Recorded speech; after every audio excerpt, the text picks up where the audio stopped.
नमस्कार, मी जयश्री तोरडमल. आज आपला विषय आहे मुलगी. मुलीविषयी थोडीशी माहिती सांगणार आहे मी. मुलगी ही खरोखरच आहे ना, एक देवाने दिलेला आशीर्वाद आहे. आ तो एक अंधारातील दिवा आहे. पूर्ण अंधार आहे ना, तो उजेडमय करणारा दिवा आहे. त्या दिव्यामधली ज्योत आहे मुलगी.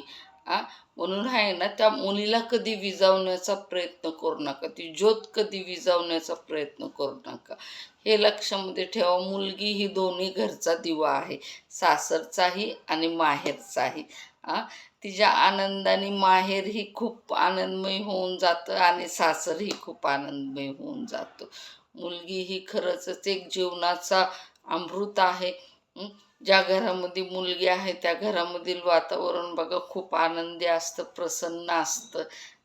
आणि जेव्हा कधीही मुलगी, ज्या घरामध्ये मुलगी आहे ना त्या घरामध्ये बघा कधीही अडचण आली ना, कोणालाही घरामध्ये अडचण जर आली ना, तर मुलगी आहे ना, सतत त्यांना अडचणीतनं त्या व्यक्तीला बाहेर काढण्याची सतत तिची एक तगमग चालू असते.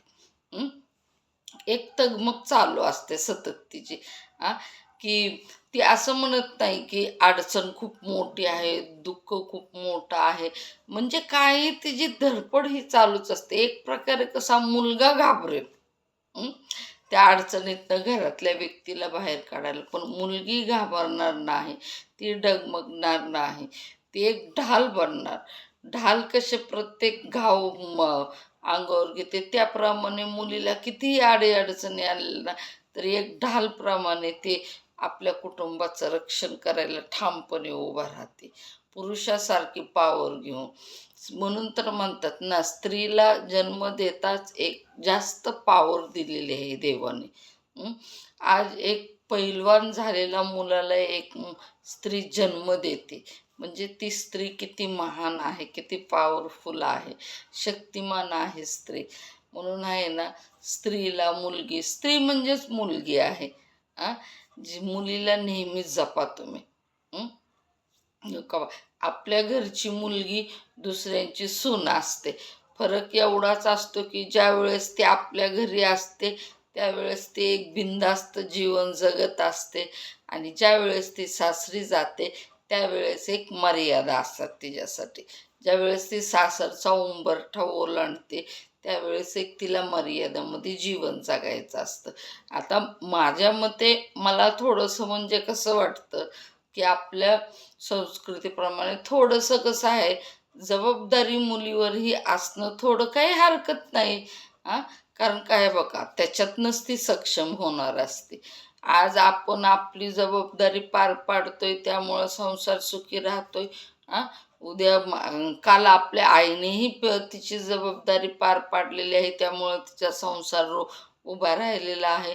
हां आणि आज आपल्या मुलीवरही थोडीशी जबाबदारी असली तरी काय हरकत नाही, ती तिचा संसार उभा करते. तिने तिच्या संसारासाठी तिच्यावरती जबाबदारी पडलेली आहे, आणि ती जबाबदारी घेण्यासाठी ती सक्षम असते, तयार असते, म्हणजे तेवढी पावरच तिला देवाने दिलेली असते.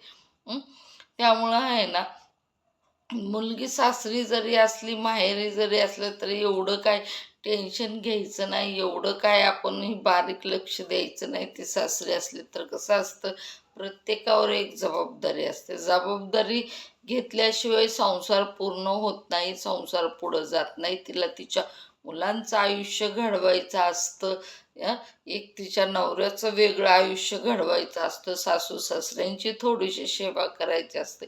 आपण सर्वांनी, आपल्या आईनेही तेच केलेलं असतं, तेच आपल्या आता सध्याला थोडंसं कलियुग वेगळं आहे.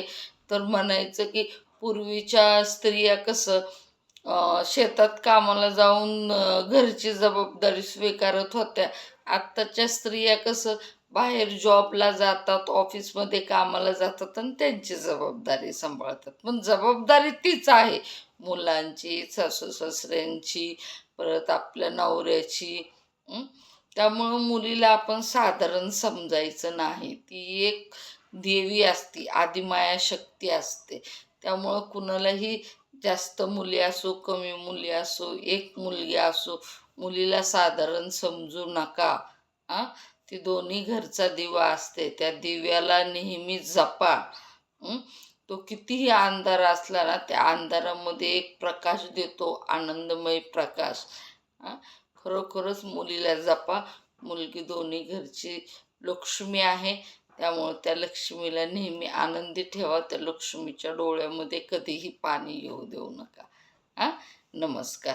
माझे व्हिडिओ आवडत असले तर त्याला लाईक करत जा, सबस्क्राईब करत जा. माझे विचार तुम्हाला कसे वाटतात ते कमेंट बॉक्समध्ये नक्की सांगत जा.